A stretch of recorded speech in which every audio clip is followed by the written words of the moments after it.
এটা কথাটো ঠিক যে আমি গুৱাহাটীত জন্মগ্ৰহণ কৰিলোঁ সৰুৰে পৰা আপোনালোকে পানী দেখুৱাইছে আমি ভাল পাইছোঁ কিন্তু আপোনালোকে এইটোও চাব লাগিব যে পানীবিলাক অহাৰ কাৰণে চৰকাৰখনৰ ক'ত সমস্যা আছে আমি যিমান কৰিব লাগিছিল সিমান পৰা নাই এইটো হ'ব পাৰে কিন্তু ৰাইজে আমি কি প্ৰিকশ্যন লৈছোঁ আপুনি বহুত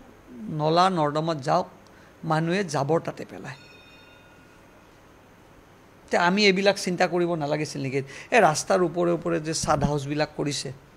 গোটেইটো এতিয়া ৰাস্তাৰ ওপৰে ওপৰে আছে সেই জাবৰবিলাক ক'ত পেলাই আছে আজি প্লাষ্টিকটো সেইটোতো আমাৰ এটা কাৰণ হ'ব পাৰে যেতিয়ালৈকে মানুহ আমি ইয়াৰ পৰা ওলাই নাযাম আৰু এখন নতুন গুৱাহাটী নকৰিম এই সমস্যা দিনে দিনে বাঢ়িব আৰু মই ভাবোঁ যে অসমীয়া ৰাইজে গুৱাহাটীৰ ৰাইজ ওলাই আহিব লাগিব এখন নতুন গুৱাহাটী কৰাৰ পৰিকল্পনা কৰিব লাগিব যিখনত ময়ো আছোঁ সেইকাৰণে মুখ্যমন্ত্ৰী ডাঙৰীয়াই কালি কৈছে ছাজেশ্যন দিয়ক আমাক ভাল ছাজেশ্যনটো মুখ্যমন্ত্ৰী ডাঙৰীয়াই ল'ম বুলি কৈছে আৰু মুখ্যমন্ত্ৰী ডাঙৰীয়াই আজি নহয়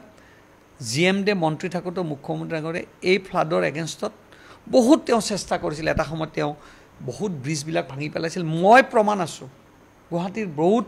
সৰু সৰু ব্ৰিজ সৰু মানে দলংবিলাক ভাঙি দিছিল তাত জাবৰ জোঁথৰ জমা হৈছিল আৰু এতিয়া গুৱাহাটীখনৰ অৱস্থাটো সঁচাকৈ চিন্তা কৰিবলগীয়া সেইকাৰণে আমি ভাবোঁ যে মানুহে ছাজেশ্যন দিয়ক মানুহে যিমান কথাত ফেচবুকত লিখিছে তাৰ লগত ছাজেশ্যনটো দিয়ক মুখ্যমন্ত্ৰী গালি পাৰক আমাক গালি পাৰক লগত ছাজেশ্যনটো দিয়ক এইটো কৰক মুখ্যমন্ত্ৰী ডাঙৰীয়া